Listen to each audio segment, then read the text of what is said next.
I was on the train and I just remember there was this business dude who just went like, I was like, what do I do? I had this like real like anxiety all of a sudden. I had to stop I had to go in a couple stops and I was like, okay, what's the protocol? If I leave, then he's going to wake up or he's going to fall down and hit someone else. What do I do? What do I do? You got to take care of this man now. Like, I know, but so I'd always seen pictures of like people leaning their heads on other people's shoulders and sleeping. Yeah. And I was like, oh, that's not going to happen to me. But it did. Yeah. And then no one talks about what you do afterwards. Yeah. What do I do? So I just kind of, I started like wiggle a little bit, like this, trying to wake him up. And then he just woke up and I was like, great, okay, now I can leave. Escape. Yeah. 皆さんこんにちは、アーサーです。いつも動画をご覧いただき誠にありがとうございます。今回の動画はあなたのレッスンを鍛えるためのネイティブ同士の会話をお届けしたいと思います。で、今回はいつも通りに僕と友達のオースティンさんとの対談になるんですが、今回は僕らが日本に来て一生忘れられない思い出について語り合いました。で、今回の会話は特に盛り上がったと思います。で、いつも通りにあなたのレッスンと理解度を確認するために日本語と英語の字幕両方がついています。で、先ほど申し上げたように、今回の会話はもともと The Austin and Arthur Show という別のチャンネルで放送されたものですね。そこで週1回ぐらいの頻度で、オースティンとの対談をシェアしているんですが、字幕はないんですが、if you're interested in listening to that, please check out that channel. あと、こういう動画を割と頻繁に出すようになったんですね。で、今後の会話では、特にオースティンとアーサーの話を聞きたいとか、こういうトピックについて話したいという、提案とかありましたら、聞きたい話題がありましたら、ぜひコメント欄でシェアしてください。参考にします。And with that said, let's get started. Alright, man. Cheers. Cheers. How does that taste?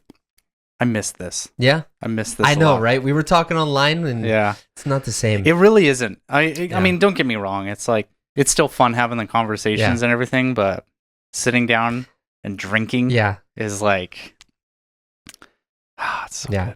And also, like, when I was in the States, you can't get good sake. So that's the thing that I miss the most. I can't even imagine what sake is like in the US. Dude, so one thing that was interesting for me is just, trying to get sake in the States. First of all, most local liquor stores will only have one. Yeah. It's that Gekkeikan, whatever. Sure. But if you go to like I had to go to a big liquor store outlet, and there they had 8 kinds. Oh. Only 8. What a great selection. Yeah, they were all like made in Portland.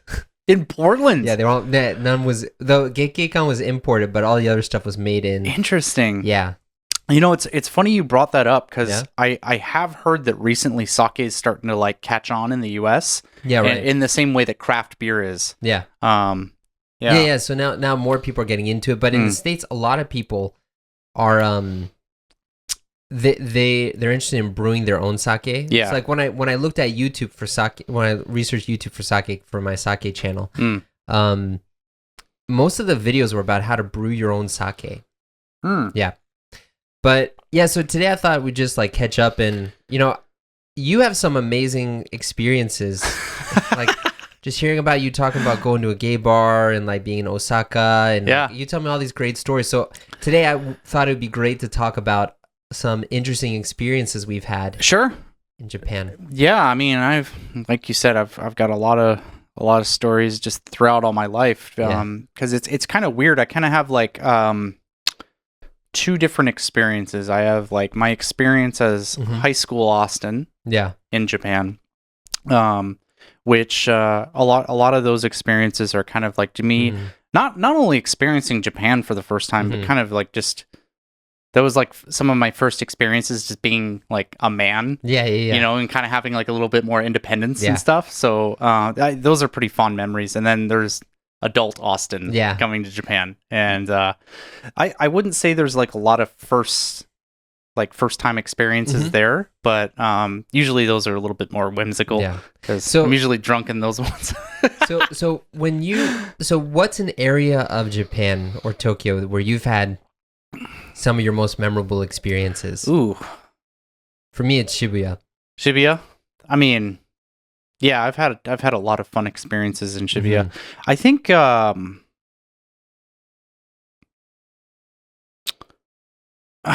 I mean, I guess this is going to sound kind of weird, but I think some of my most memorable experiences have been like not a specific one, but in high school. Okay. Yeah. So in of course in the high school that I work at, and then also when I was a kid, in the high school that I was staying in, I had a lot of memorable experiences. So yeah, it's kind of weird for me to say, but just to put into perspective, like back when I was a high school student, so this was like, what am I, 30? I'm 31 now. Okay.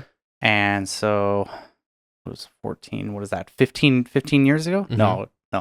17 years ago. I'm bad at math. Okay.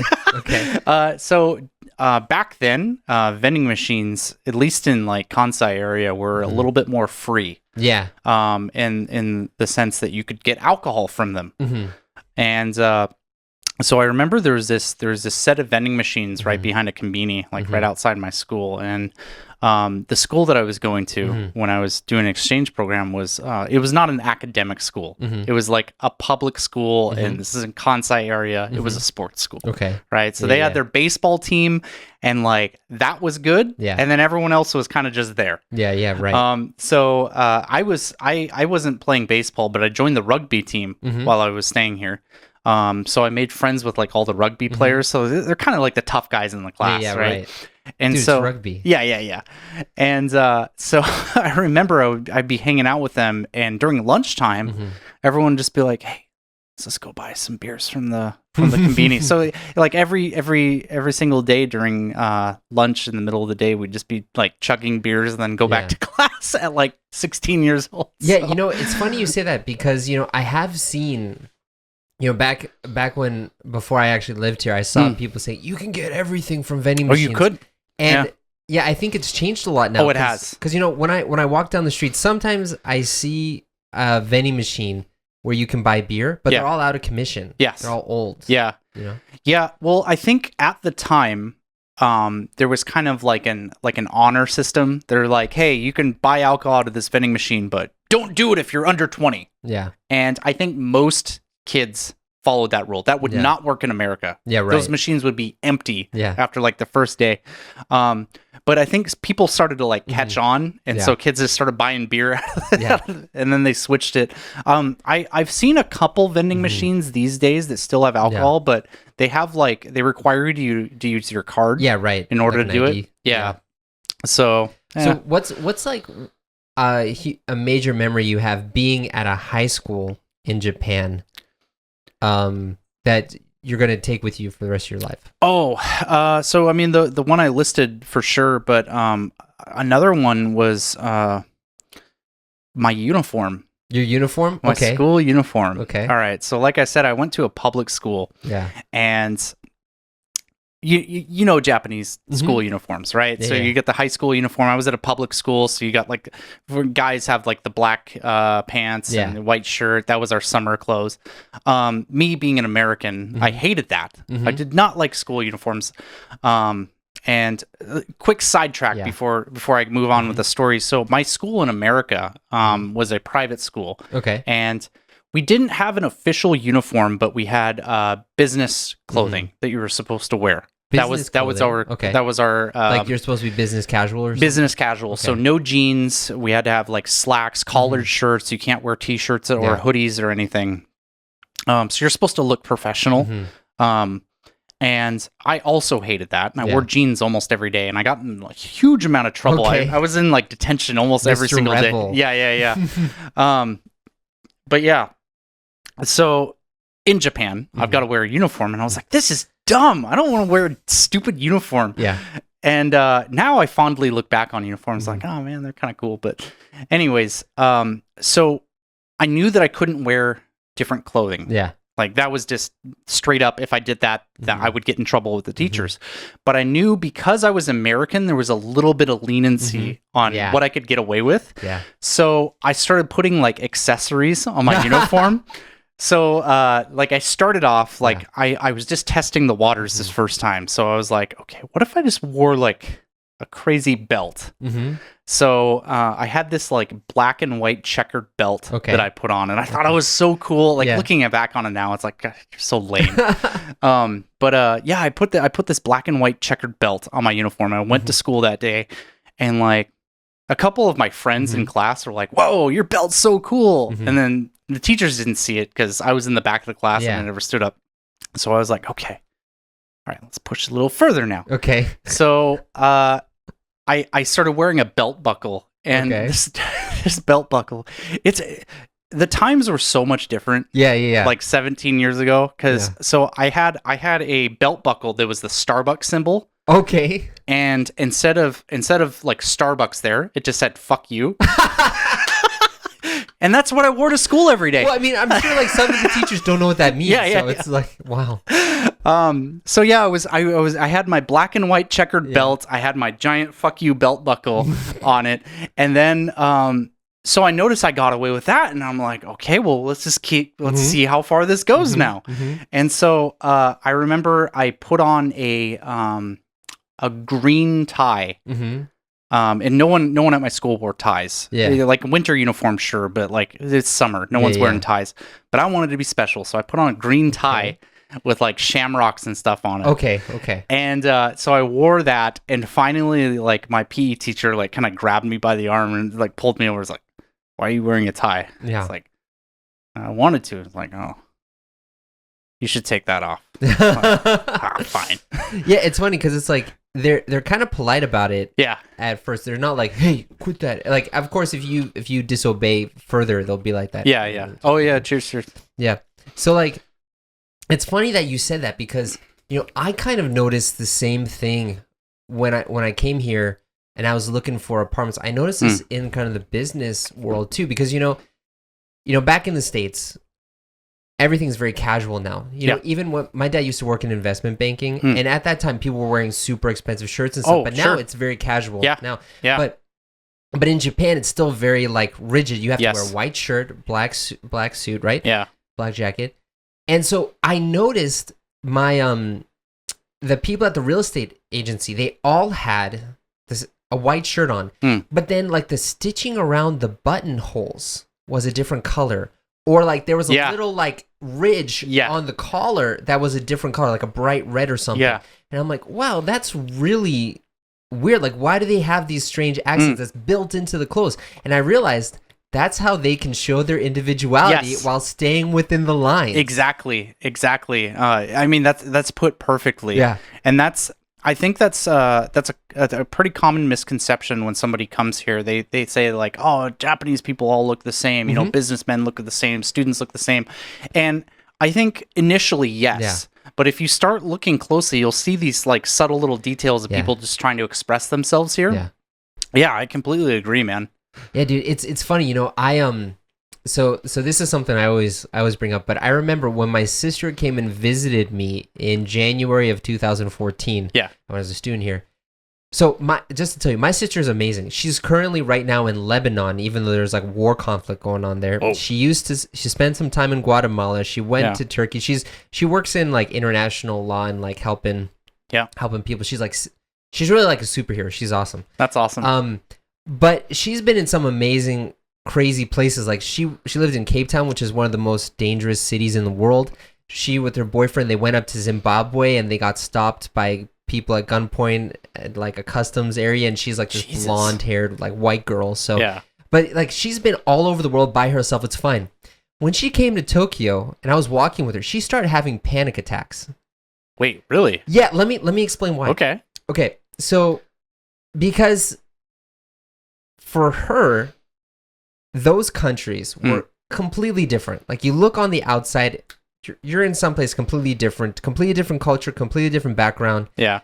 But Japan's kind of weird because when you look at Japan on the outside, I mean, like the buildings and stuff are quite different because of earthquakes and stuff, but it's a very developed, very almost, you want to say like westernized place, right? Yeah. So it's kind of like, oh, everyone's adopted like Western cultures. Everyone kind of blends into like Western society now, whatever. But when you look deeper, you see everything is still so Japanese. Like they've taken those Western concepts and they've made them.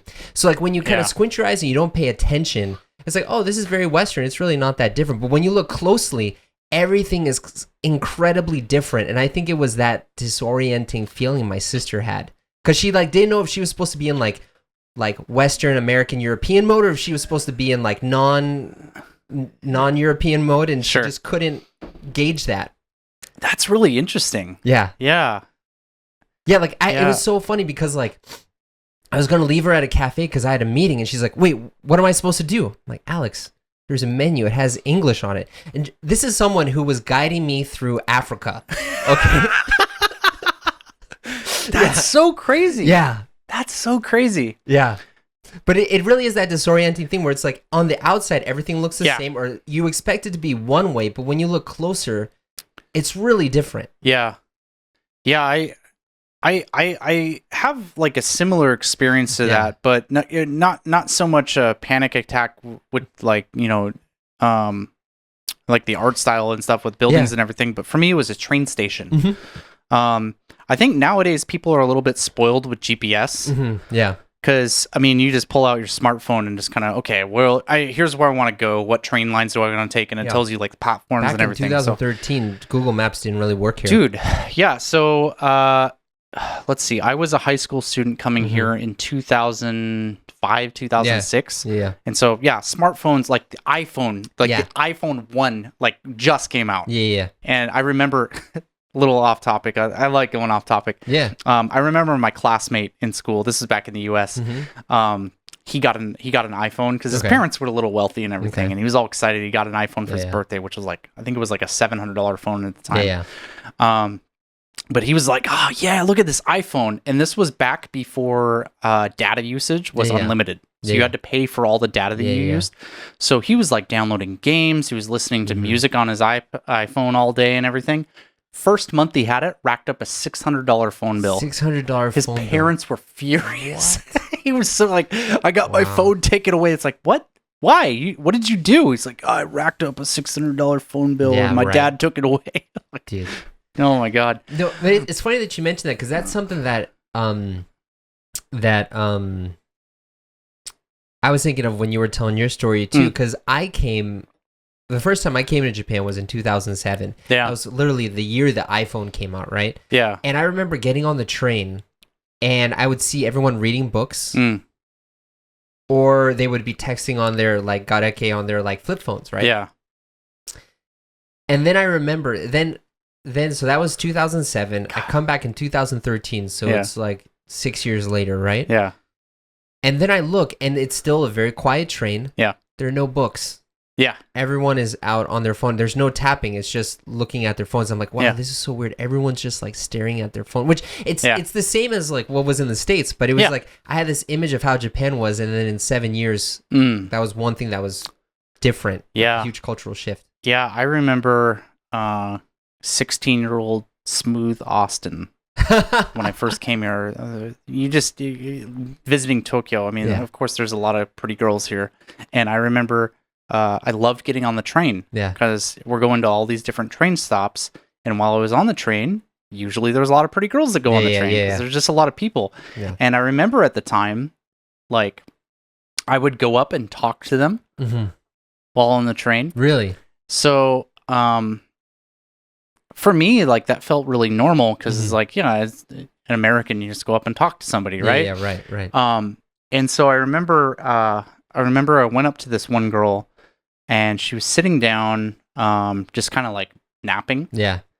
And I got another story to tell after this, which is like equally creepy, but it's kind of funny at the same time. So I started talking to her, and like I was trying to talk to her in like broken Japanese because like I probably had taken like 2 years of Japanese at high school, so I knew enough to form like words. Yeah.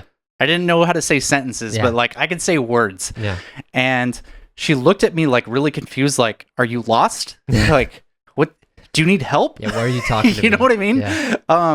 So yeah, that was my first encounter, like trying to speak to a girl here. It was really, really unsuccessful. Yeah. And then another time I was doing a homestay up in Aomori, And we. Oh, you went to you used to. How long were you in Aomori for? 2 weeks. Okay. Yeah, not a super long time, but yeah, it was an okay experience. Okay, that's the when I went to Aomori, that's what kicked off my love for sake. Oh, is actually. it? Yeah. Nice. Sorry, okay. Yeah, it was really boring for a high schooler. I'll just be honest with you. There's nothing there. It's just farmland. Yeah. Now I think I would like it a lot because it's got it's famous for apples and everything, and it's a good place to visit. But yeah, as a high schooler, it sucked. Yeah, there's nothing to do. Yeah, so I used to have to commute to school by bus because there wasn't any trains. Yeah. Around. What school did you go to? It was a private aviation. Yamada? Oh no. Yeah, it was an aviation school. Okay. Because I know they tried to do like a sister school program with my school back in America. Because I went to a pilot school in America, and this was like kind of like the equivalent of in Japan. Okay. So I started going there, and I was commuting by bus, and.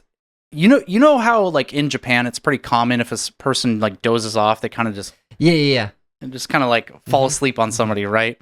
And I remember there was this older girl that sat next to me, and she probably was like college age, right? And I at the time I think I was like 16 or 17, and she fell asleep and she like leaned on my shoulder, and I'm sitting here like. You're like, what do you do? This girl's like into me. Wow, she's leaning on me. So that's what I was thinking, right? As an American, because you would never see that in America. Yeah. So that like just body contact's like a really intimate thing in American culture, right?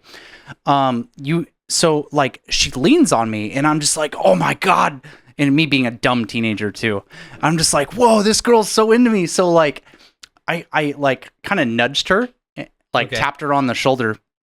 And like she woke up and like looked at me like really confused, like what are you doing?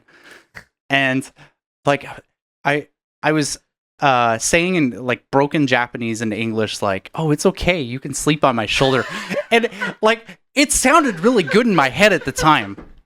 It sounded really good in my head at the time. I was like, oh man, I'm just being really smooth, just giving her permission. It's okay to sleep on my shoulder. And then like later on, so she gets off and I'm like walking to school as I get off the bus. And I'm like, wow, that was really creepy actually. Dude, Austin. It's okay if you sleep on my shoulder. So the first time that happened to me, it was a dude, so I didn't get any of that miscommunication. I was on the train and I just remember there was this business dude who just went like, I was like, what are you, I had this like real like anxiety all of a sudden. I had to stop I had to go in a couple stops, and I was like, okay, what's the protocol? If I leave, then he's gonna wake up or he's gonna fall down and hit someone else. What do I do? You gotta take care of this man now. Like I know, but so I'd always seen pictures of like people leaning their heads on other people's shoulders and sleeping. Yeah. And I was like, oh, that's not gonna happen to me, but it did. Yeah. And then no one talks about what you do afterwards. Yeah. What do I do? So I just kind of I started like wiggle a little bit, like this, trying to wake him up, and then he just woke up, and I was like, great, okay, now I can leave. Escape.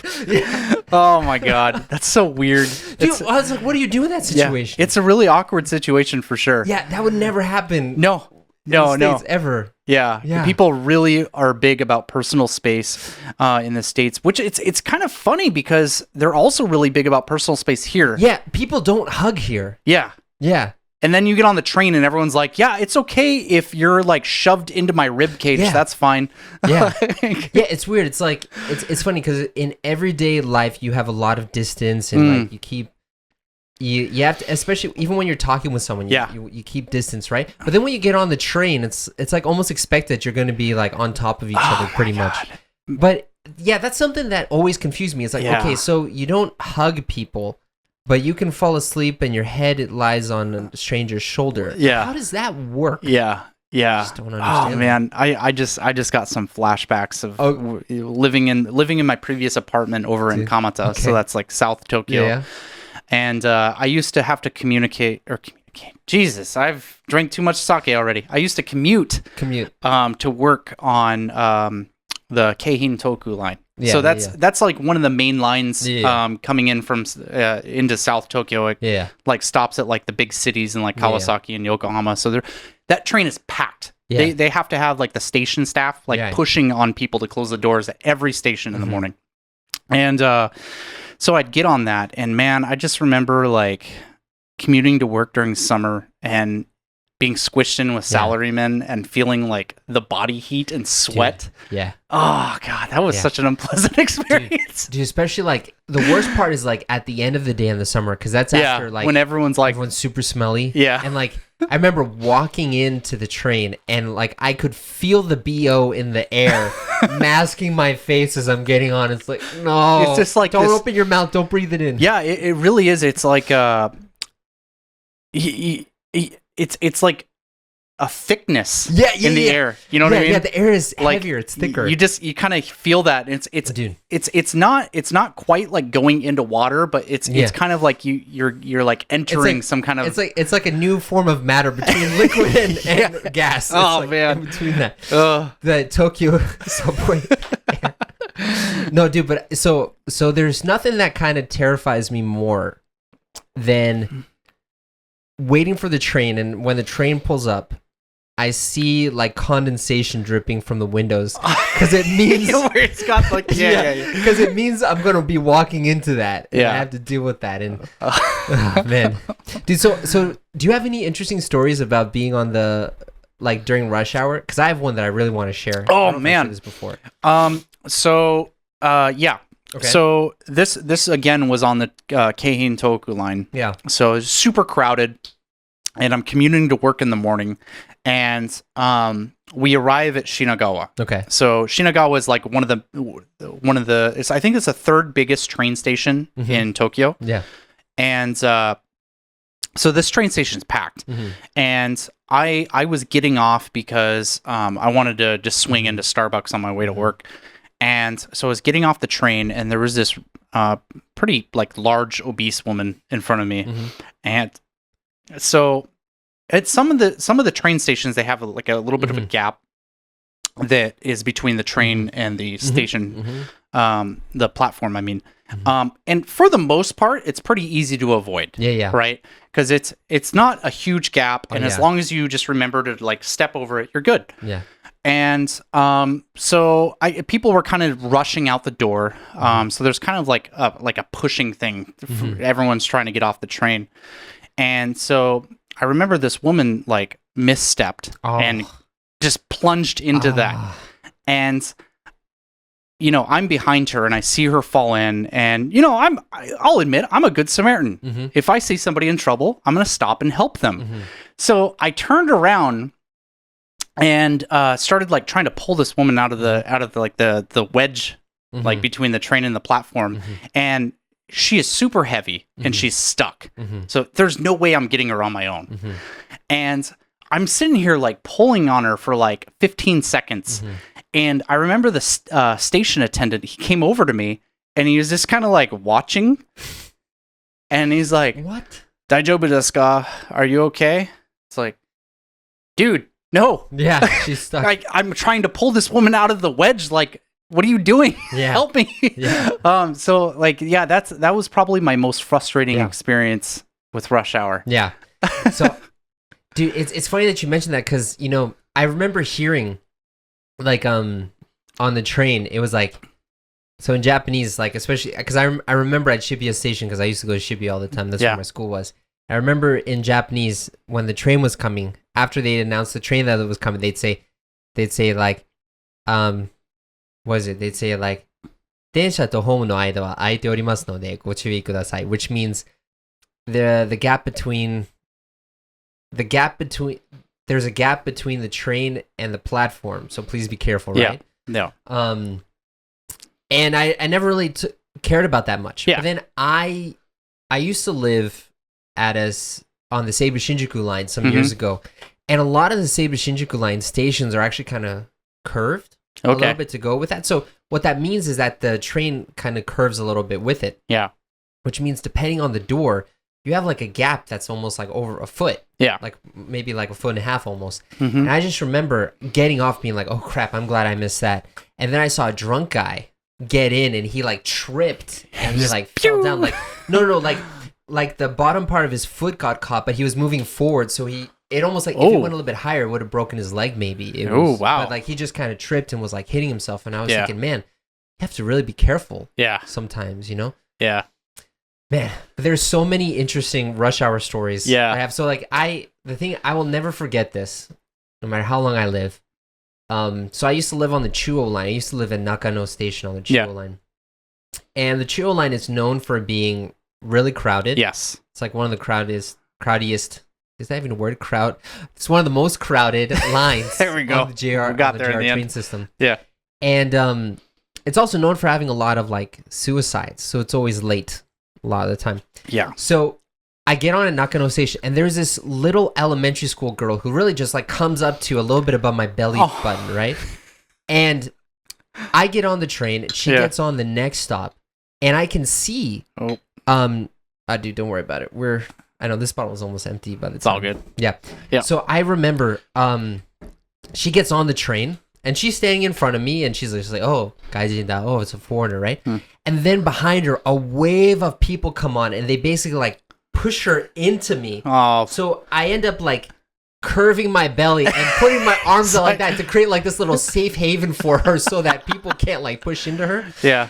And they're all on the side of her. And you know, in Japan, like elementary school students, they have they call them randereseru, like those really box rucksacks, backpacks. Those things are expensive. Those are super expensive. Yeah, that's another discussion. Yeah.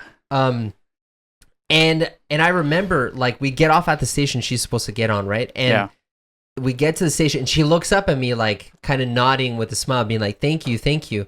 And the doors open. I think this is Shinjuku Station, so it's a huge station. So the doors open. All the people rush out, and the people have like caught her body her. No, they've caught her backpack. So they literally like pull her back.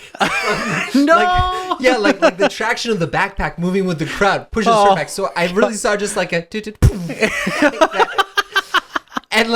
and then I was like, oh crap, what happened? Because I didn't see her in the crowd of people. But then I looked down out of the window, and down there I saw her walking just fine. But I just remember she was looking at me like smiling like, oh, thank you so much.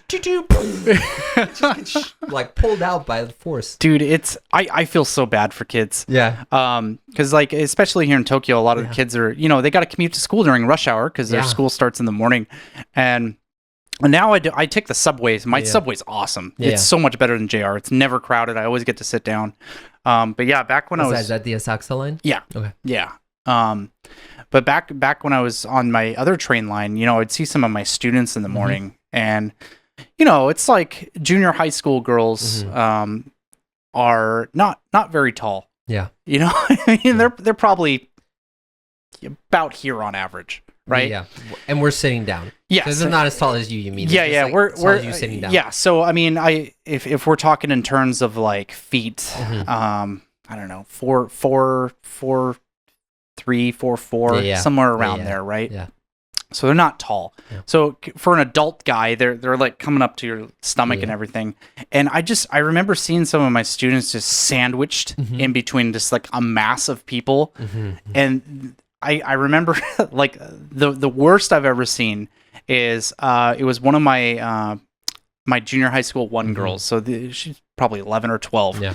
And she was standing, so you know where the doors are at, right?